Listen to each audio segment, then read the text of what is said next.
Okay, welcome everybody to a very special edition of the Boostly podcast. As always, we give hosts the tools, the tactics, the training, and the confidence to get more direct bookings. And I've got a very special guest with me, Mr. Mike Michalowicz, author of so many books, but we're going to talk about the revised version of Clockwork today. So as we always do, as we crack on with a Boostly podcast episode, let's get started with a lovely little freestyle rap, shall we? This is a freestyle. I'm going off the dome.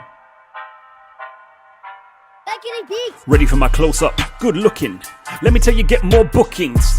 Oh, that'd be nice, giving me tips, tools and advice. Yeah, you're gonna get them, hun. You're gonna sit back, listen to Mark Simpson.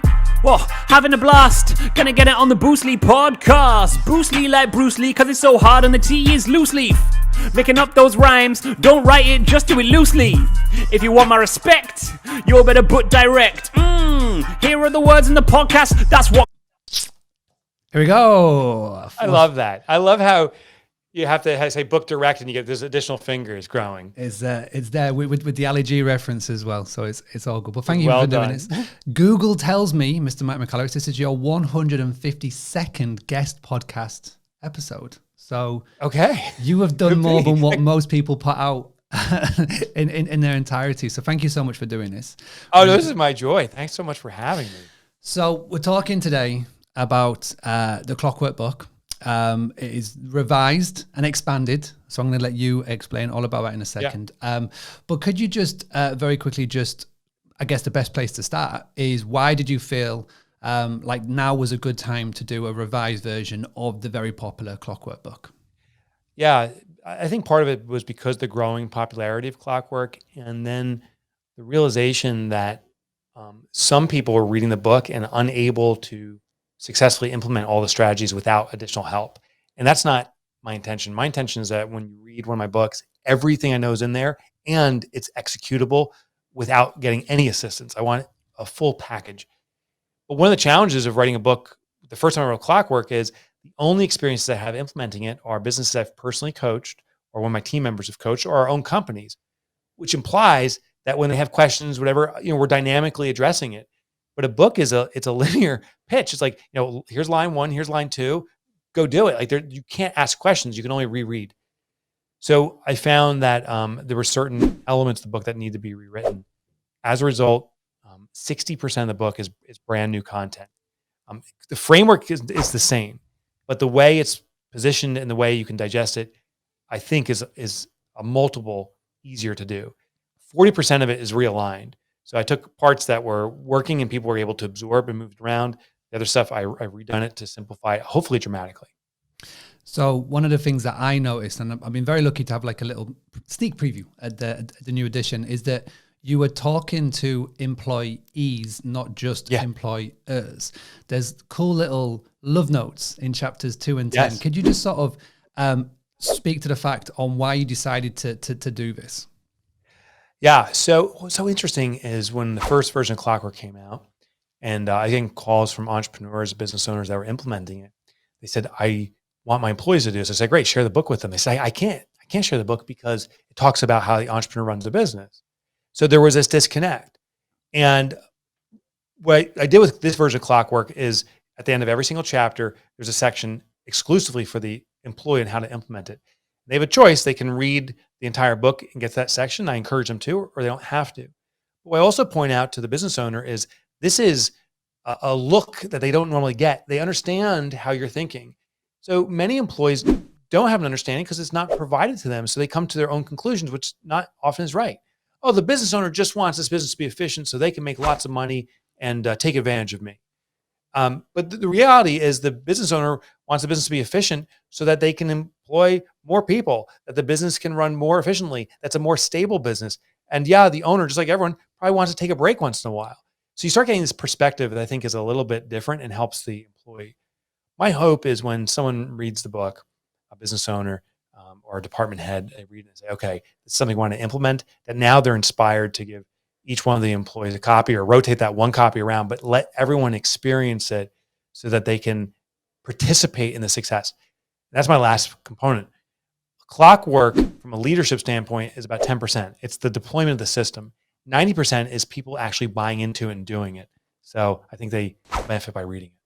Well, I can personally speak to the fact that we had a new team member start Boostly over the course of the last 3 weeks. And one of the first things that I asked for her to do, so hi, Irony, was that read the Clockwork book, really buy into what we're trying to do here. So she has read it, loved it, and I was not afraid in any way, shape or form to pass it to a teamwork. We now have every one of our teamworkers read the book because we're all on the same I love alignment. that. So yeah, it was massive for us. So yeah, I'm a big fan. I've taken part on the training behind the scenes with Adrienne and the team, and she's great. Yeah, we've had an amazing time, and Boostly has massively benefit for it. And I feel like anybody that has read the first one will be familiar with. I feel like one of the biggest takeaways or biggest sort of people that remember the first one for is the QBR, the Queen Bee. Yes. And one of the features as well was the 4Ds. And this is something that I've always gone over is the 4Ds. And this time you've added in the fifth.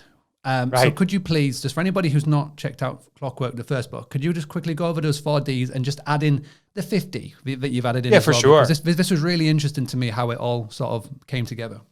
Yeah, and in reference to your first comment with the QBR, the heart of the book, the heart of the concept, that was probably the most that I re-engaged in. That was the most important, yet also the most confusing. And I think I'm convinced now we have it so that anyone can implement it just by reading the book. But the 4Ds, now 50, became monumentally important because it gives us a perspective of how our business is operating. So here it is. The 4Ds are the 4 different stages of involvement people can have with the business. There's a doing phase. That's the first D. That's the activities within the business that are necessary to provide the product or service to the client or the infrastructural support behind it. You sell t-shirts, that's a doing activity. You make the t-shirt, that's a doing activity. But it's the invoicing and all the infrastructure, all that's doing. It's all the necessary components so that the customer can have the experience of purchasing, acquiring, and experiencing your product or service. That needs to be the majority of a business's activity, but it can't be the only activity. And it's usually the owner, the first one, who starts navigating through the other activities. So the next one up is called deciding. And deciding is a precarious and risky thing. It's necessary, but you only want to sit there for a short period of time. Deciding is the activity where you're making the decisions for the other people on your team about how to proceed. And this is necessary in a small business, but it can't last for long. Because what happens is, say I make t-shirts, it's just me. I make that first hire, they come on, I say, okay, here's how we make t-shirts, put in this press, put this ink on it, and now we have a design that we want to get out there. It's the employee is likely to come to me and say, hey, I'm about to put the ink on. What color should we do? Should it be blue or red? And I say, oh, you know what? The order was for red, so it should be red. Then they say, okay, how do you make red? Like they come back with all these questions. At a certain point, if the employee keeps asking questions, I've now restricted my ability to do anything except for answer those questions. And we see this play out statistically. The vast majority, I think it's about 95% of businesses globally, have less than 3 employees. And the reason that's true is because the owner is making all the decisions for everybody else. They're simply assigning tasks and saying, when you're done, come back to me. Task, come back to me. And then the owner can't do any work themselves because all they're doing is task rabbiting all the time. So it's necessary for early stage employees. It's necessary in certain circumstances. But what we want to do the majority of the time is what's called delegation. Sadly, we confuse deciding and delegation. We think we're delegating when we're actually deciding for others. Delegation is not the assignment of tasks. It's the assignment of outcomes. It's saying, okay, we need to print shirts that match this order. Do you agree with that? And why do you agree with that? Well, these clients order this. There's an expectation that's been set. They're paying for this. We have to meet this order. It's a no-brainer. Great. So we understand the outcome. Your job is to get us there. And any questions you have, I want you to use your brain on how to do it. Now, what's going to happen is the employee comes in and says, hey, should be red or blue? And you say, well, what's your decision? And a common response, by the way, is, I don't know. That's a quick cop out. And then you say, well, listen, I hired you for what's on that shoulder of yours, that brain of yours. What would you do if you did know? And you keep pushing the decision back to them. That's what delegation is where they're empowered to do decisions. Now, here's the thing. They're not going to make perfect decisions, nor did we growing our business. So when they come back and say, I decided to do pink, you got to say, okay, if you feel that's in the best interest of our clients, let's go. Do it. Even though you may say, I wish they were doing red. And then they come back and sometimes they're going to make decisions that are going to be wrong, at least in your opinion. But at least you've empowered them to make decisions. They now have control. And that's a big way for people to take ownership over their roles. my only warning is, as an owner of a business, as the mentor for employees, if they're making a decision that harms the business significantly, then you need to intercept and say, hey, let's look at the order and see if you want to change your decision around doing pink. And they say, oh, it says red on the order. We should do red. Okay, good job. So you want to coach them through that. So delegation is the assignment outcomes. Next level is called designing. That's the highest level. Designing is the vision for the business, where we want to move it, and the choreograph or the organization of resources to get there. How do I move us all together to get to this outcome in a way that's successful and supportive of everybody? Design work is hard work. And for an organization, 10% of the time should be spent designing, thinking of the future and envisioning. And if you're just the only owner of a business, the only employee in the business, 80% of the time you got to be doing, the rest of the time is dedicated to those other 3Ds. As the business grows, more and more of your personal time is dedicated to it, but we always keep that balance. The majority of our time, 80% or more, doing. The 50 is downtime.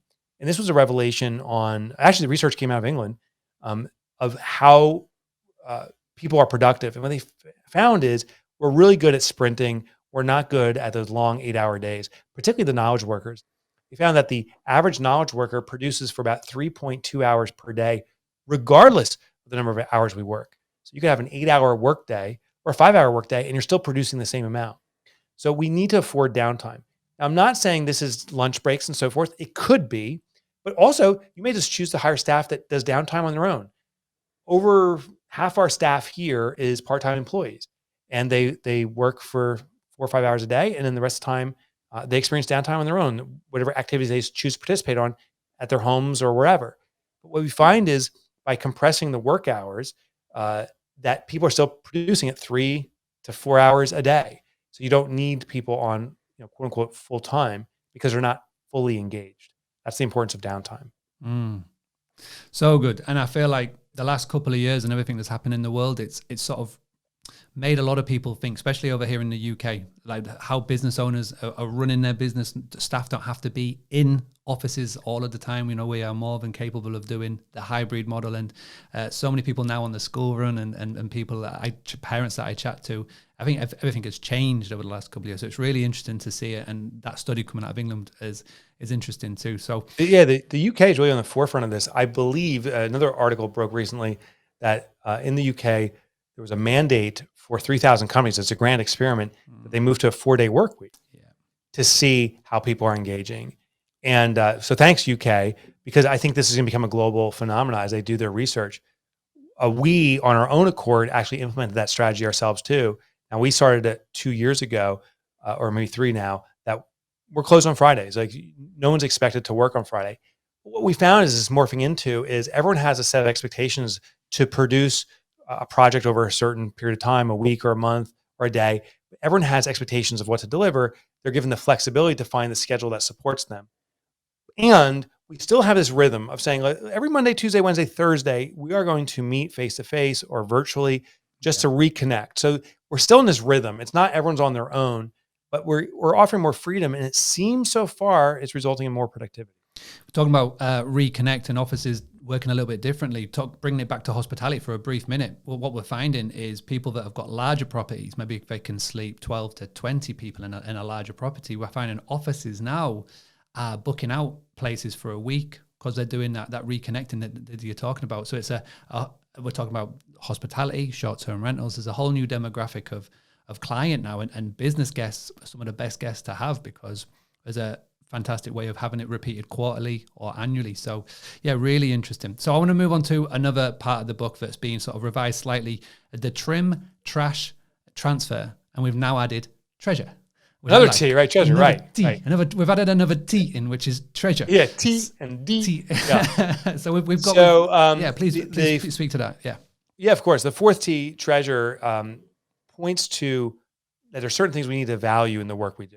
Well, it starts off with the first 3 T's. So in optimizing the roles of individuals within a company, the first thing we want to do is see, is there anything that's trashable?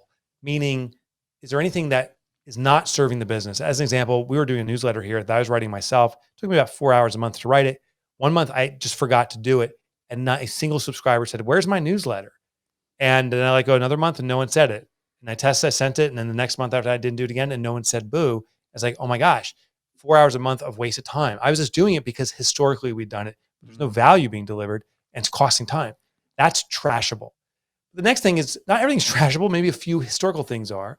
The next thing is it transferable, meaning can we send work to someone that's optimized to do that work or prefers to do that work at least? For me, it was invoicing. I did invoicing. I'm not necessarily good at it. Actually don't like doing it. So I usually push off to the end of the day, a late hour, and I was tired and cranky and I had to get this out. It was a necessary evil. And then I transferred to someone who said, my gosh, I love invoicing. I love the detail. I love seeing the health of our organization and tracking it. I'm like, you love invoicing? Are you crazy? It's a necessary evil. They're like, it's a necessary joy. It's so much fun. One person's garbage is another person's treasure, right? Or one person's trash is another person's treasure. So that was a big realization. Can you transfer work away from what does not give you joy or you're not efficient and effective at to someone who gets joy at it and is efficient and effective? Next one, so that's trash, trash, trim. Last one is trash transfer. Last one's trim. Trim is where we take work that we must do, but see if we can find efficiencies in it. I led these one-on-one meetings here at the office to talk about projects and so forth. And we moved it to a group meeting, a morning huddle. It takes 10 minutes. And something that was taking hours a week to transfer knowledge, just by setting up one group meeting, we're able to bang it out really quickly and get the same results. That's a trim. So you don't remove the job, you structure in a new way where it moves more efficiently. And then the newest thing we added was treasure. And it came out of the book that I was getting emails from readers saying, I want to clockwork my business and I don't want to leave my business. Like I want something to do in my life, so I'm not going to do clockwork. I'm like, what? You're not going to do clockwork because you'll run yourself out of the job? And they said, yeah.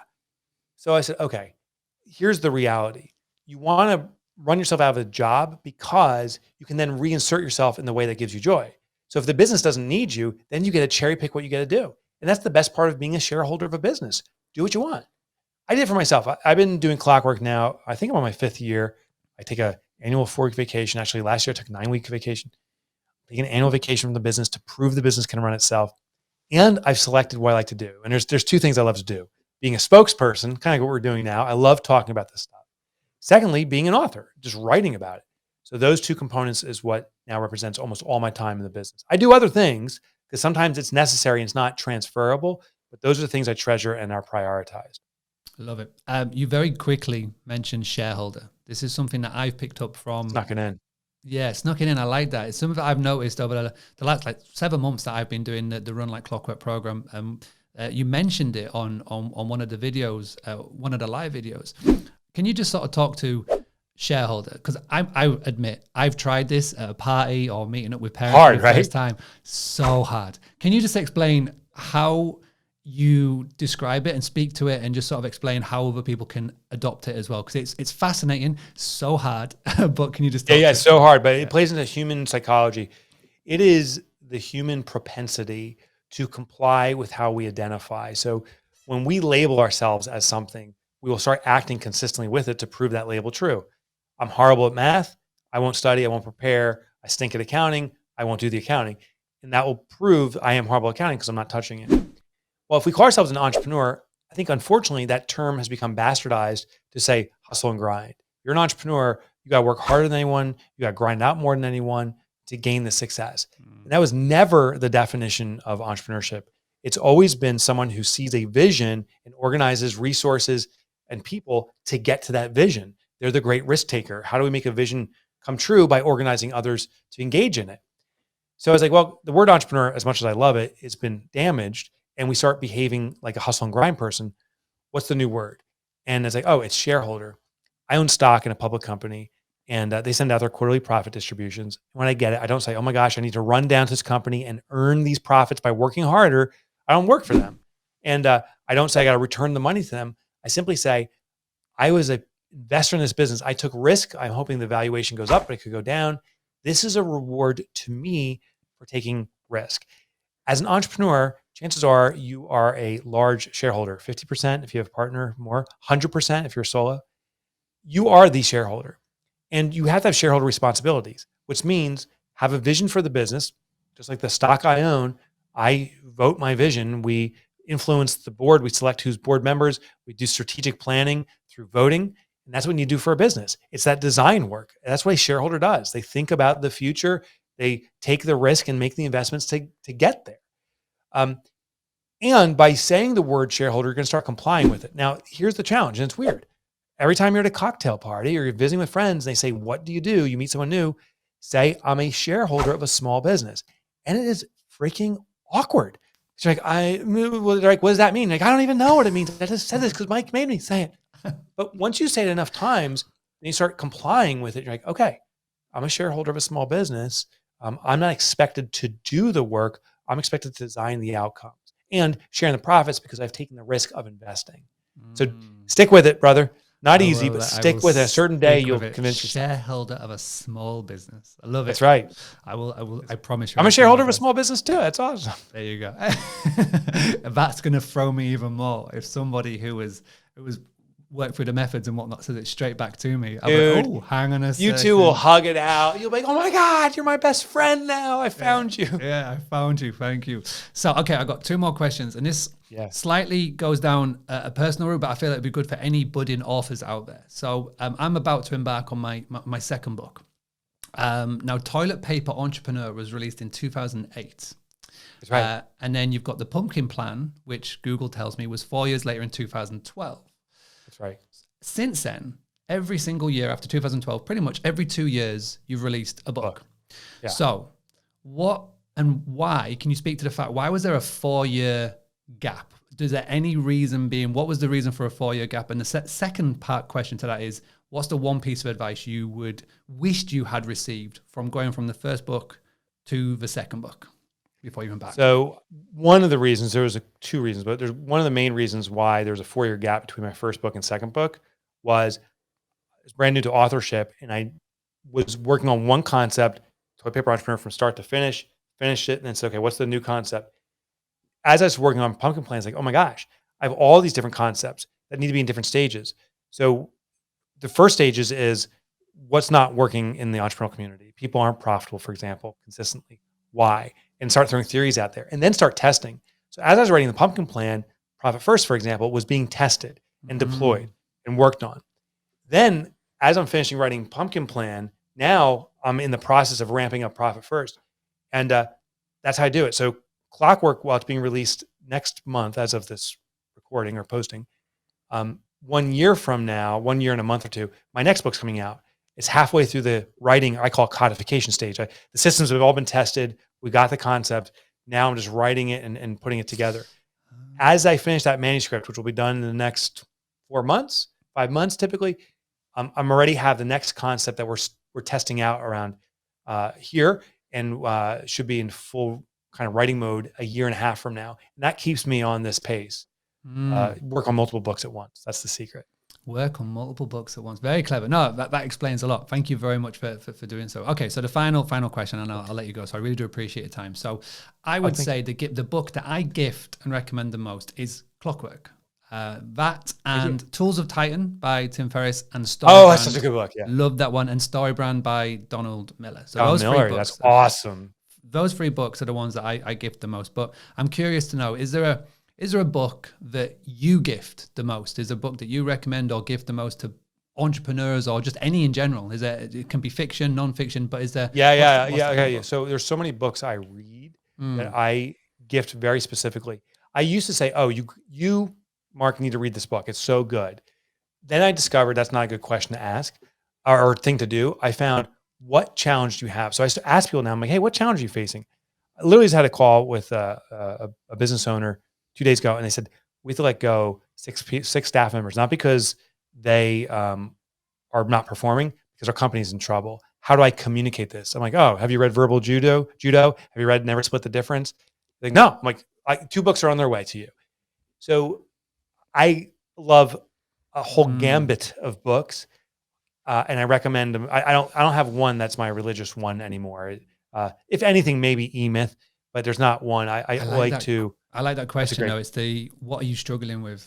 Because you struggling now. Yeah. I think, yeah. Because otherwise I found that I'm throwing people off course. Like their problem is hiring or getting rid of some people. And I give them a book on, financial management. it's not in sync with their biggest challenge. Yeah, definitely. No, thank you very much. I really appreciate it. So, okay, time for the big pitch. The Clockwork revised and expanded. Design your business to run itself. What is the release date, and where can everybody go and grab a copy? August 25th. It's Clockwork revised and expanded. You can find it at any bookstore. It's on Amazon.everything. Amazon.everything. And if you go to clockwork.life right now, you can get some early access stuff, including, I think, it just came in a few days ago. We have some collector's edition copies right across my hallway here that we're going to be sending out if anyone is interested in purchasing one of those. Perfect. So clockwork.life. Please do go check it out. Really, really thank you for this. You can find Mike Michalowicz everywhere, YouTube, you name it. It's all on the socials. Thank you so much for your time. Really appreciate it. Thank you for doing this. And thank you everybody for tuning in wherever you are on the social sphere or the YouTube or podcast. It's everywhere now. So thank you again. Thank you so much, everybody. And we will be back again with another podcast episode very soon. And we will see you out with another freestyle rap. Thank you, everybody. Thank you, Mike. Having a blast, gonna get it on the Boostly podcast. Boostly like Bruce Lee, cause it's so hard and the T is loose leaf. Making up those rhymes, don't write it, just do it loosely.